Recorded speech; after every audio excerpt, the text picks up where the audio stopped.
à tous dans cette nouvelle édition de Mali Mining News, l'émission incontournable pour tout savoir sur les actualités minières et énergétiques du Mali, offerte par Temac. Au sommaire de ce mois d'août, financement, innovation et croissance, le directeur général d'Ecobank Mali livre sa vision des grandes mutations économiques du pays. Quelle place pour les femmes dans l'avenir du secteur extractif?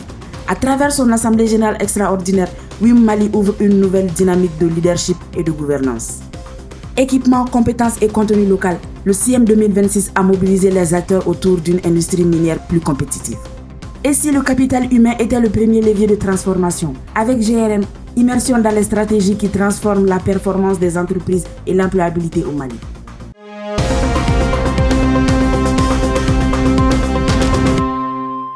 L'avenir d'une organisation se construit dans l'unité, la concertation et une vision partagée.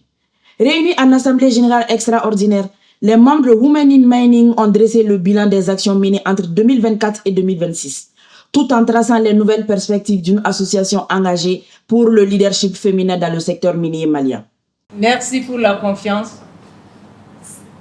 Comme on le dit, Aouniche Aouire. Et la confiance que vous venez de m'octroyer davantage, vous ne serez pas déçus. Tout ce que, c'est pas en tant que présidente, tout ce que moi-même, Wadou Traoré, je pourrais faire pour Women in Mining à travers mon idole qui est là, je ne le manquerai pas, je le ferai. Et ensemble, on ira plus loin. Et ce que je vous demande une fois de plus, du soute foigna, anga du soutoi, bébé dimi, anga dimi toi, anga nyogon sembla, anga nyogon bolomine. Mou misega mouke mouye, au koko oye, anga mokoko bla, anga wimka avenir ni. L'avenir de Wim, c'est pas nous, hein, c'est nos enfants. Non, nous y a un tienika, le tienike. Nous y a un nyalika, le nyalike. Je compte sur vous. Au terme des échanges, l'Assemblée a adopté une décision majeure, la prolongation du mandat du bureau exécutif de 2 à 5 ans. Une résolution qui traduit la confiance renouvelée des membres et leur volonté d'assurer une continuité des actions stratégiques engagées par WIM Mali. Je disais que l'Assemblée a validé la prolongation du mandat du bureau actuel de 2 à 5 ans. Donc il faut compter qu'il y a 2 ans les 2 ans sont déjà écoulés. Le bureau actuel a encore 3 ans pour finir son mandat. Maintenant l'Assemblée élective, ça c'est au bout de 5 ans. Je vais voir comment est-ce que le président de la commission des mines peut rencontrer votre association et comment vous faire entendre dans toutes les lois qui seront prises en ce qui concerne le secteur minier au Mali. La remise d'attestation de reconnaissance a salué l'engagement des membres du bureau, une marque de gratitude pour leur contribution au rayonnement de Women in Mining Mali. Ensemble, WIM Mali poursuit sa mission au service des femmes et au développement du secteur minier.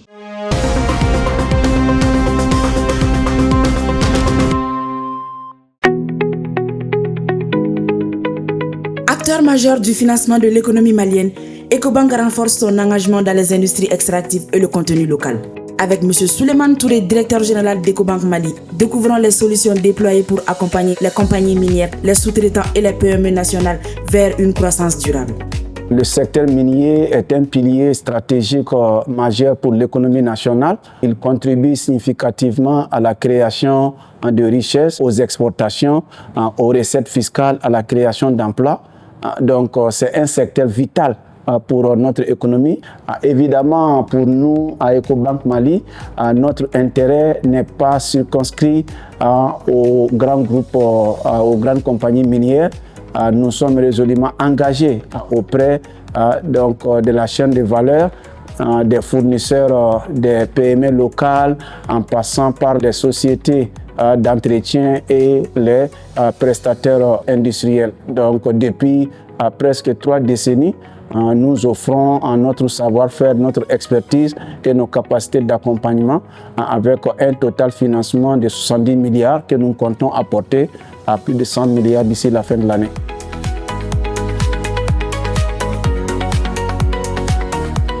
Notre ambition est de faire d'Ecobank Mali et la banque de référence du secteur minier et surtout les partenaires privilégiés du contenu local. Nous œuvrons sans relâche à accompagner les entreprises nationales, mais surtout les populations autochtones, conformément à notre vocation de responsabilité sociétale et environnementale, à les aider à capter les opportunités qu'offre le secteur extractif.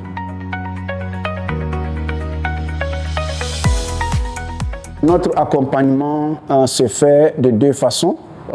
D'abord, il y a ce que j'appelle le volet financier, une gamme de produits diversifiés qui couvre toute l'exploitation. Nous finançons aussi les besoins de trésorerie. Nous finançons les dépenses d'investissement CAPEX et aussi nous intervenons dans les solutions de commerce international. Mais l'un des volets les plus importants pour nous, c'est l'accompagnement non financier, puisque je pense que c'est de ça que vraiment les PME locales, surtout dans l'industrie extractive, ont besoin.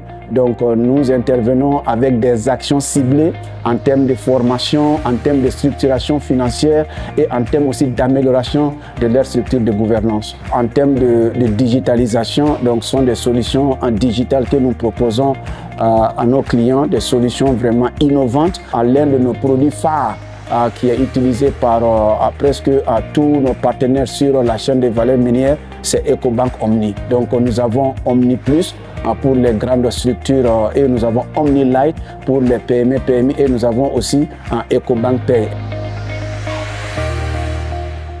Nous faisons partie du plus grand réseau bancaire en Afrique. Nous avons une présence inégalée. Je ne veux pas qu'on voit les éco-banquiers comme des banquiers classiques, donc qui donnent du crédit et le crédit est payé. Non. Pour nous, la pérennité des entreprises, des sociétés maliennes, c'est quelque chose qui est importante pour nous. Et ça passe par le volet conseil. Et c'est ce que j'appelle généralement l'accompagnement non financier.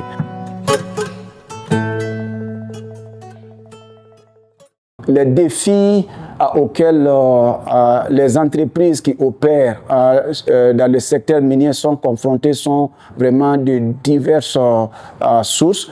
Il y a d'abord la problématique vraiment de capitalisation. Donc, ce sont des structures qui ont un niveau de capitalisation relativement faible. Et il y a aussi les structures de gouvernance qui sont à renforcer, mais surtout l'accès aux garanties. Donc, ça pose un handicap. Et aussi, il y a vraiment l'exigence des grands groupes miniers qui est de plus en plus croissante. Et donc, les entreprises maliennes doivent s'améliorer de sorte à faire face, à accomplir les exigences vraiment de ces grandes structures minières, mais aussi les exigences de plus en plus croissantes de la réglementation bancaire.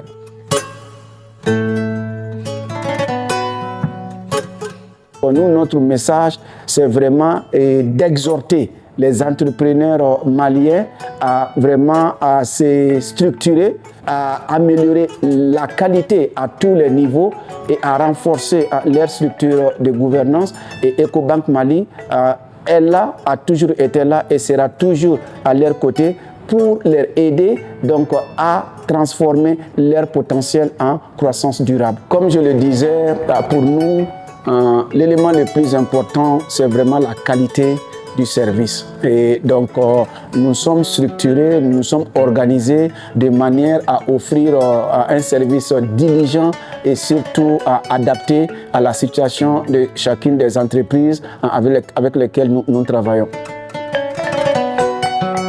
Financement, conseil et innovation, Ecobank Mali affirme son ambition de devenir la banque de référence du secteur minier et le partenaire privilégié du contenu local.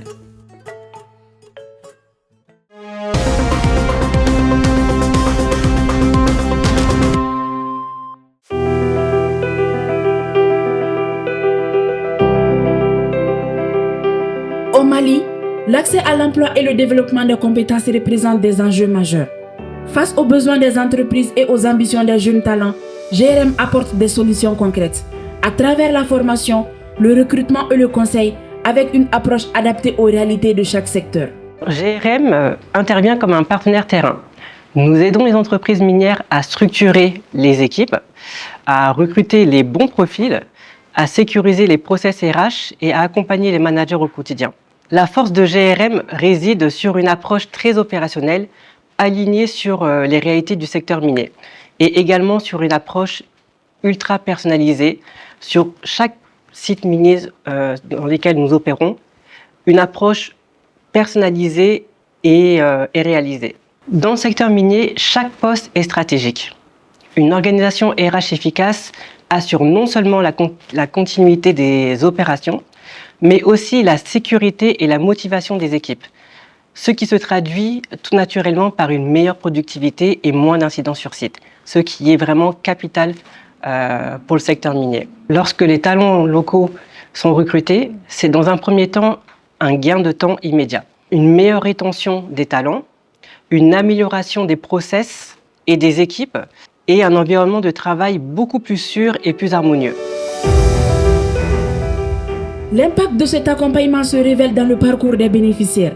Certains ont appris à mieux valoriser leurs compétences et à préparer leur insertion professionnelle. D'autres ont accédé à un emploi grâce à un processus de recrutement structuré, fondé sur l'écoute, la proximité et la mise en relation avec les entreprises. Au cours de cette formation, on a pu distinguer les différentes lacunes qui incombaient les documents qu'on a envoyés lors des offres d'emploi. Ensuite, cette formation nous a appris à comment rédiger un bon CV et comment établir une bonne lettre de motivation et aussi à pouvoir optimiser notre profil LinkedIn. Moi, personnellement, je croyais que le réseau social LinkedIn, c'était juste pour plaisanter comme du Facebook. Donc, à travers la formation, j'ai vu que c'était aussi une astuce pour décrocher un boulot. Le processus de recrutement, ça s'est bien passé. Tout d'abord, j'ai été contactée par GRM. Donc après, je suis passée au cabinet même pour un entretien. Donc après la validation de mon profil avec le cabinet, j'ai fait un entretien avec la directrice de Omines ainsi qu'avec le directeur de OGS. Donc ma profil a été accepté et j'ai été recrutée. Bon, GRM, c'est un bon cabinet de recrutement, de conseil. Déjà, en voyant leurs astuces sur les réseaux et aussi la différentes sessions de formation qui nous accompagnent tout au long de notre processus, mais aussi sur les réseaux professionnels, la création des CV et les comptes LinkedIn. L'engagement de GRM se poursuit avec RH Connect, un forum qui réunit dirigeants, experts et professionnels autour des grands enjeux des ressources humaines. Un espace de dialogue et de partage d'expériences conçu pour faire émerger des solutions concrètes et contribuer à l'évolution des pratiques RH au Mali. Le thème de cette édition reflète pleinement cette volonté de pragmatisme. Réunir les décideurs, croiser les expertises et faire émerger des solutions opérationnelles ancrées dans les réalités économiques et sociales de notre pays. Au cours de cette rencontre, nos échanges s'articuleront autour de 5 piliers essentiels. L'attractivité et la fidélisation des talents, le développement continu des compétences, la gestion de la performance, la stabilité du climat social et la conformité réglementaire, et la modernisation et la digitalisation des fonctions RH. La fonction RH n'est plus un simple support. Elle est devenue un levier stratégique de transformation et de compétitivité. Au Mali, plus que jamais, nous avons une responsabilité collective, celle de préparer nos talents au métier de demain, de créer des environnements de travail plus inclusifs. Ce forum n'est pas une fin, ce n'est qu'un début, celui d'une communauté RH engagée, une communauté passionnée, une communauté plus forte si elle est soudée, et également connectée et résolument tournée vers l'avenir pour une amélioration du climat social des employés. Nous avons beaucoup appris auprès des experts HR. On a aussi à partager des expériences et on a reçu des feedbacks.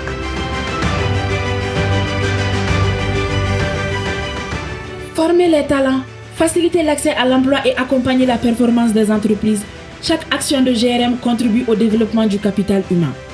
En créant des parcelles entre les compétences et les opportunités, GRM participe activement à la construction d'un monde professionnel malien plus dynamique, inclusif et durable.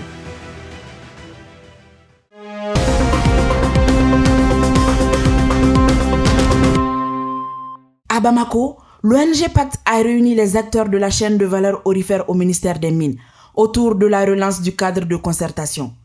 Objectif, évaluer les progrès, lever les obstacles et accélérer la mise en œuvre des recommandations en faveur d'une commercialisation plus responsable de l'or au Mali. Ce cadre d'aujourd'hui s'inscrit dans une continuité du projet MOST, moyen de subsistance transformée, pour continuer et faire un état des lieux de ces recommandations qui ont été mises en place pour voir ce qui a été fait, ce qui n'a pas été fait, les difficultés rencontrées et puis les moyens pour surmonter ces difficultés. Donc Pacte, on intervient depuis quelques années, depuis 2021, avec le ministère des Mines pour vraiment faciliter la bonne gouvernance et la formalisation du secteur de l'orpaillage, c'est-à-dire pour aborder des questions environnementales et sanitaires, comme par exemple l'utilisation du mercure dans le secteur de l'orpaillage, mais aussi vraiment de faciliter la formalisation des orpailleurs, tout en traitant aussi des questions sécuritaires et de consolidation de la paix qui sont liées à ce secteur. Donc, par exemple, nous avons maintenant un nouveau projet qui s'appelle Moyenne de subsistance transformée.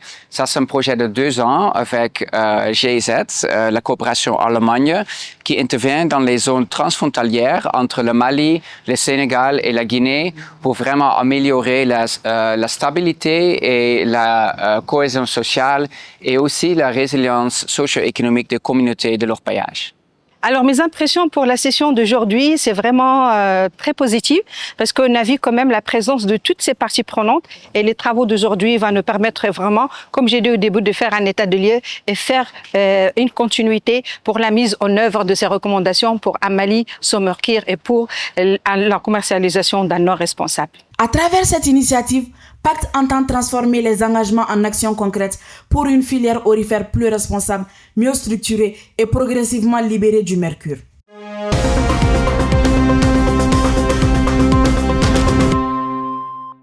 Au CIEM 2026, la deuxième masterclass a placé le contenu local face aux exigences du terrain. Compétences, équipements, sécurité et standards internationaux, experts et acteurs du secteur minier ont livré les clés permettant aux entreprises maliennes d'accéder au marché, de gagner en compétitivité et de s'y inscrire durablement. Je suis ravie de vous retrouver pour cette deuxième masterclass du Salon pour les industries extractives du Mali CIEM 2026. Après avoir exploré les mécanismes d'investissement, nous allons maintenant entrer dans une dimension encore plus concrète. Les exigences des standards et les réalités du terrain. Car une chose est claire, les opportunités existent, mais elles sont encadrées par des niveaux d'exigence élevés. Cette masterclass est donc pensée pour répondre à une question essentielle. Comment accéder concrètement aux opportunités du secteur minier et surtout, comment s'y maintenir.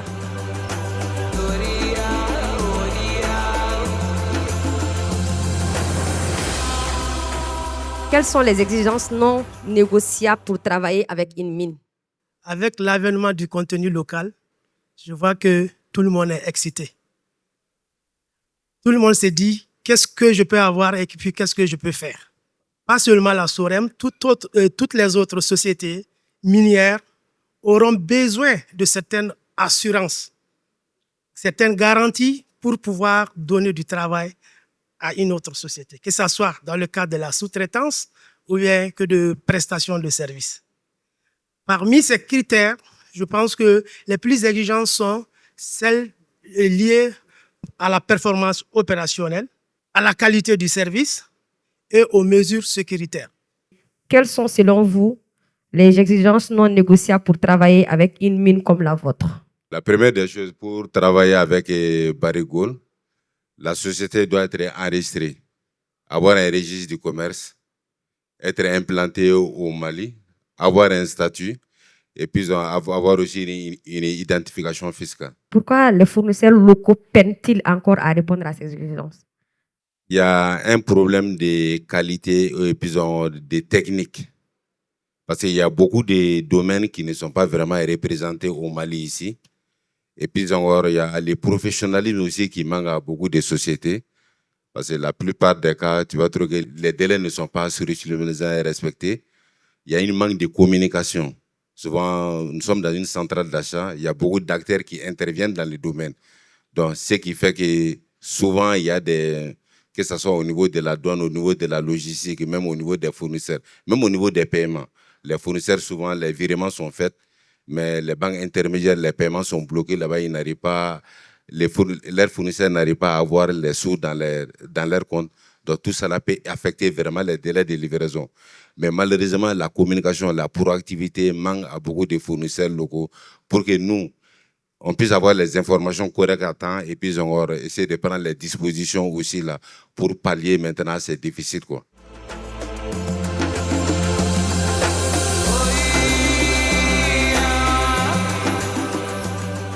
Quel a été votre principal levier pour réussir dans le contenu local? La réussite, on va le résumer en seulement un seul mot, la vision. Et c'est cela qui manque beaucoup. Il faut avoir une vision, il faut croire à cette vision, il faut entretenir cette vision. C'est seulement ça qui manque. Donc, si vous regardez l'historique de Corica, d'abord, il faut comprendre que Corica, c'est une entreprise 100% malienne. Elle est née à Caille, à l'ouest du Mali, comme vous le savez tous. Et c'est issu d'une famille.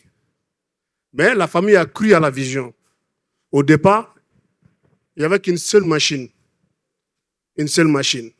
Mais aujourd'hui, Corica, c'est plus de 4500 hommes et femmes et plus de 2000 machines. Quand vous voyez Corica, c'est toujours African Owned Global Standard. Nous sommes africains, fiers de l'être, mais on tend vers les standards internationaux. Et pour avoir les standards internationaux, il faut beaucoup d'exigences. Et Sorem, je vous dirais ici que Corica est triplement certifié. ISO 9001, ISO 14001 et ISO 45001, qui est vraiment chose rare dans notre secteur, surtout dans la sous-traitance minière. Donc, par rapport au contenu local que l'État vient de mettre en place par une loi, c'est pour que les Maliens profitent. Et pour que les Maliens profitent, il faut que nous nous formons. Il faut que nous soyons ensemble. Il faut que nous comprenions réellement le contenu local, ce que ça peut nous rapporter. Et pour ce faire, il faut qu'on s'intègre, que nous-mêmes, qu'on s'associe. Tous les besoins dans les mines, que nous sachions comment il faut se positionner dans le domaine industriel, dans le domaine import-export. Mais il faut qu'on s'organise pour mettre des industries sur place, pour couvrir les besoins des mines directement. Et puis c'est l'importation aussi, il faut que les commerçants s'organisent, se mettre ensemble, c'est de gros sous. Et comment faire pour se mettre ensemble et pour satisfaire les besoins des mines, pour que le contenu local profite réellement aux Maliens.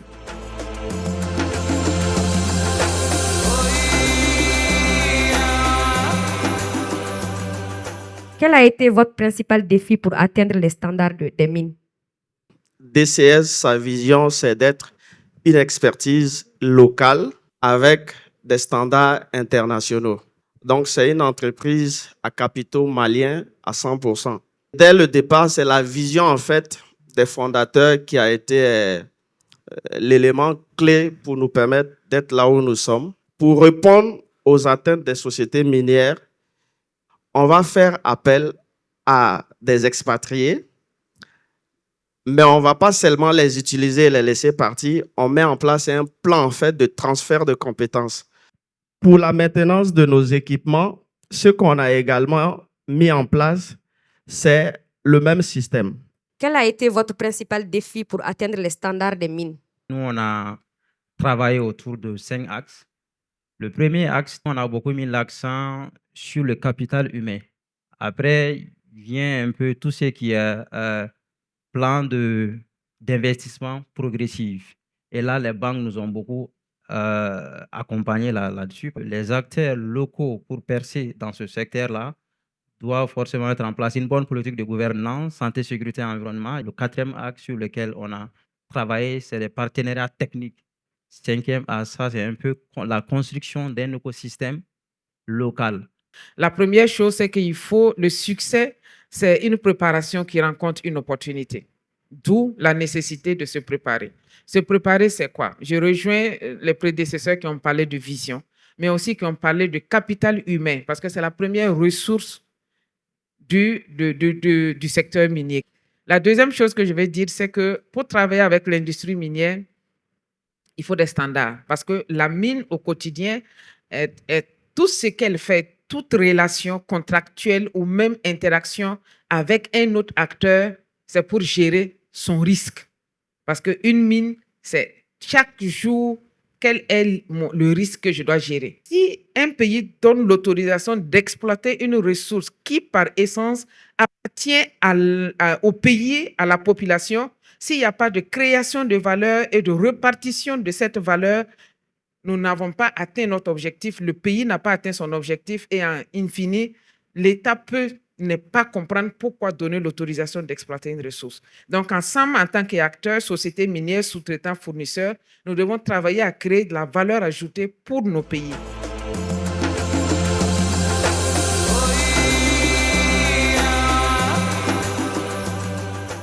Quel est aujourd'hui le principal frein à l'intégration des femmes dans le secteur minier selon vous?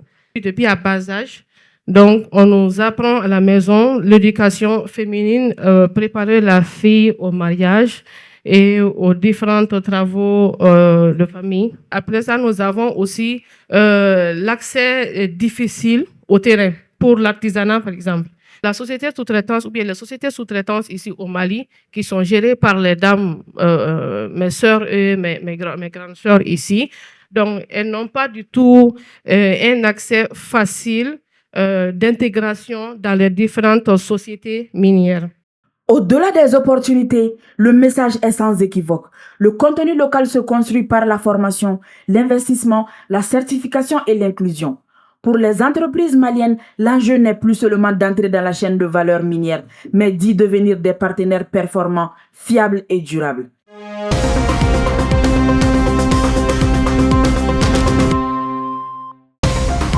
C'est la fin de cette édition Mali Mining News. Merci de votre fidélité. Rendez-vous le mois prochain avec TMAC.